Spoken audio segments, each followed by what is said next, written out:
Langu ni Dr. Redempta Mbatia, ni mkurugenzi mtendaji wa Tanzania Health Promotion Support, taasisi ya Kitanzania iliyosajiliwa mwaka 2011 ambayo imekuwa ikishirikiana na serikali ya Tanzania kutoa huduma za afya na za ustawi wa jamii ili kuweza kuhakikisha azma ya serikali ya kuhakikisha Watanzania wanapata huduma bora inawezekana. Kwa hiyo sisi ni wadau ambao tunafanya kazi na serikali kwa kipindi cha miaka 14 sasa.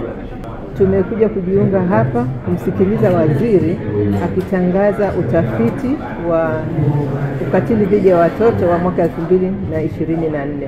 Utafiti wa kwanza hapa nchini ulifanyika mwaka 2009, miaka 15 nyuma.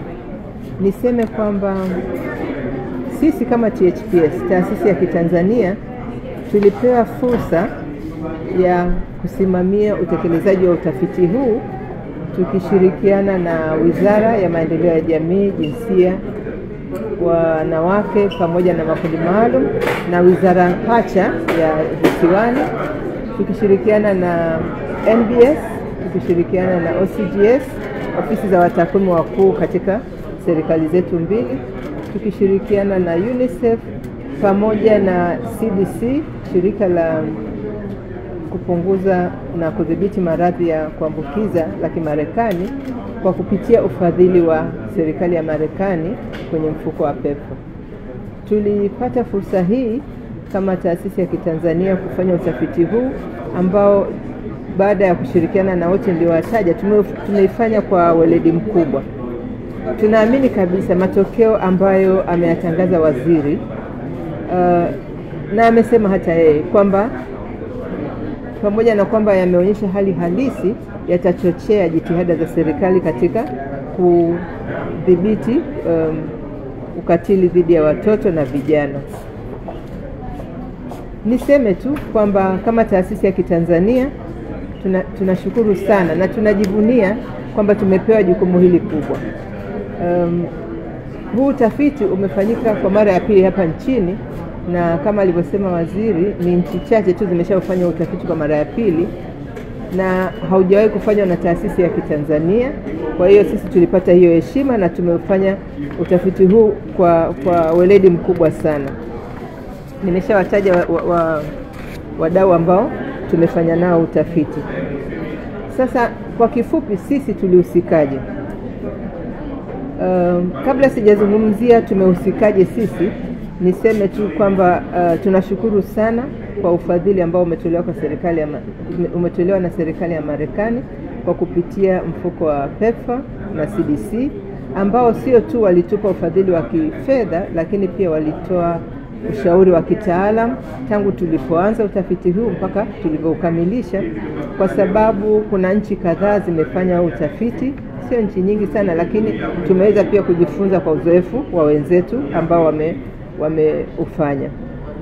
Shukrani hizi zinaenda kwa serikali pia kwa kutuamini pamoja na wafadhili wetu kwamba sisi tungeweza kuifanya, na shukrani hizi pia zinaenda kwa watu ambao wameshirikiana nasi katika kuhakikisha takwimu, kwanza maandalizi ya kukusanya takwimu yanafanyika, mafunzo kwa wale watakaokuwa wadadisi na wasimamizi yatafanyika, na hatimaye ukusanyaji wa takwimu. Ninatoa shukrani za pekee kwa wote walioshiriki kufanikisha utafiti huu.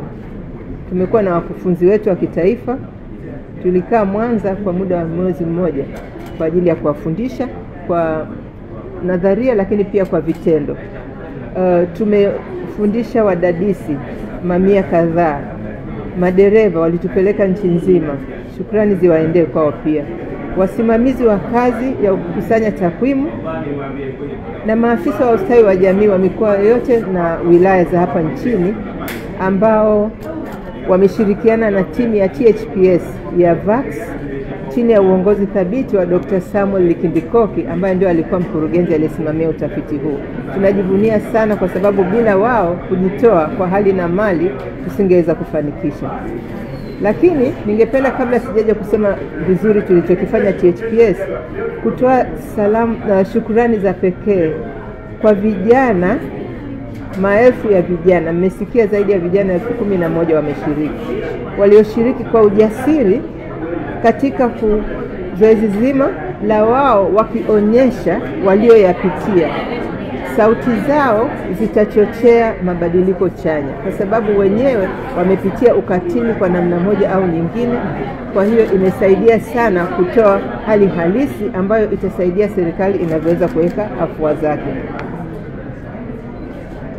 Tumesikiliza matokeo kutoka kwa waziri, na kama wadau muhimu THPS pia tumejizatiti kuendelea kushirikiana na serikali ya Tanzania na washirika wetu pamoja na wafadhili ambao wataendelea kuzifadhili afua kama hizi ili ziweze kulinda ustawi wa watoto na vijana nchini kote. Tunapotafakari matokeo yaliyotolewa leo, ninaomba tushikamane na kuendeleza jukumu letu la pamoja kuhakikisha kwamba kila